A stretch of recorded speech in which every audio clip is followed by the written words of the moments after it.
Yeah, you'll be happy, Sue. There's been a lot of people. I've been getting a lot of cool artwork from people that have been drawing pictures. Artwork. Artwork. Yes, people drawing pictures of you. What am I doing in those pictures? Well, some you're flying, just things along those lines. I'm Sorry. not doing anything bad in these artworks, am I? No, not at all. Not at all. Some, like I said, some flying, some just, in costume. It's like it's been inspiring a lot of people to create a lot of art. I have a thing called the underdog it's called the underdog art challenge. Yeah, that's nice. Yeah, so lots of people have been really turning in some fantastic stuff, and I can't wait for you to see it. They're very, very inspired. All right.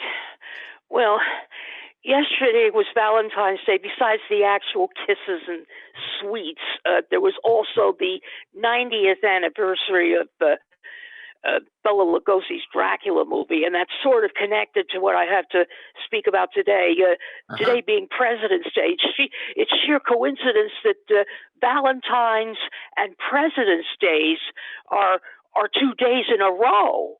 Uh-huh. All right, now many people who know better know that Dracula really existed, but he was not a vampire. His historic nickname was Vlad the Impaler. He was a mass executioner, but he was not an isolated case.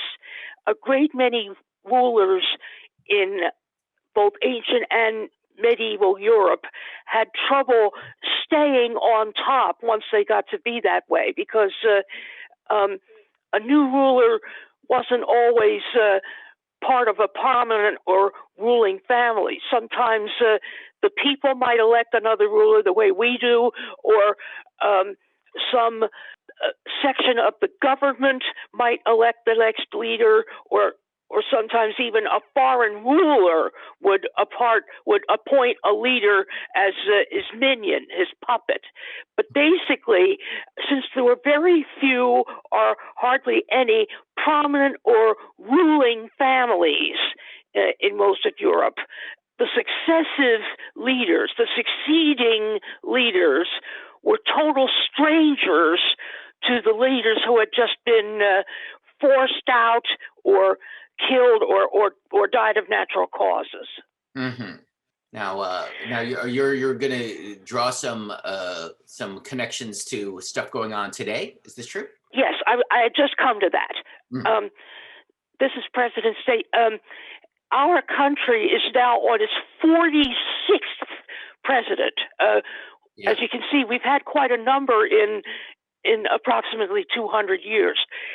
But however, almost every time our country elected another president, the incoming and outgoing presidents and their families were strangers to each other. Uh-huh. Okay. There's been only 2 cases of father and son presidents. We had a grandfather and grandson with the Harrisons, and Franklin Roosevelt and Teddy Roosevelt were fifth cousins. Okay, but there's also cases of vice presidents and presidents. Are you talking about vice presidents who won an election and then went on to become president? Eventually, yes. Yeah. Well, even so, when they rose to the presidency, that meant the other president who was just there, his time was up, and his family and the new president's family were strangers. Okay. In both Europe and I don't know about Asia and this country, there have been a great many leaders, sometimes in rapid succession, sometimes a leader might last a long time, but there were very few prominent or ruling families. Okay, I mean, so that a change of hands also meant a change of familiarity or total strangeness.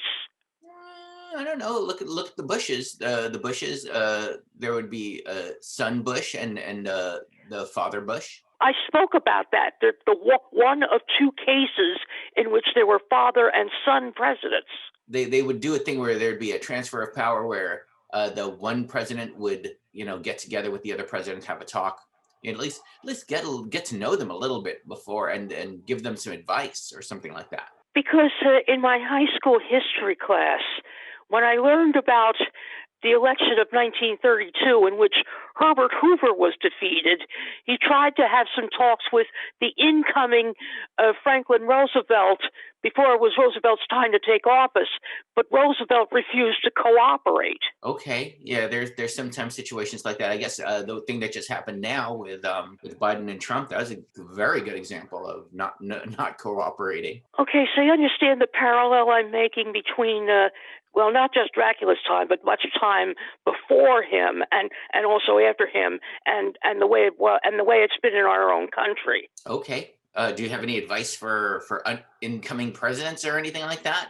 Any advice you could offer? It's really too late for me to do that because President Biden has been in office for several weeks now. All right. Well, if you had any recommendations for him, I'm just curious. I don't know if he controls it or some other people do, maybe the CDC, but I hope the COVID-19 vaccine will soon be available to the masses. Yes, yes. And actually, I believe this next coming week, I will be getting my first dose of the vaccine. So that should be, Oh, yes, I think you told me about that yeah, once. it should be interesting. Well, we'll see. Okay, Suzanne, anything else that we should know? No, that's really it for now. Okay.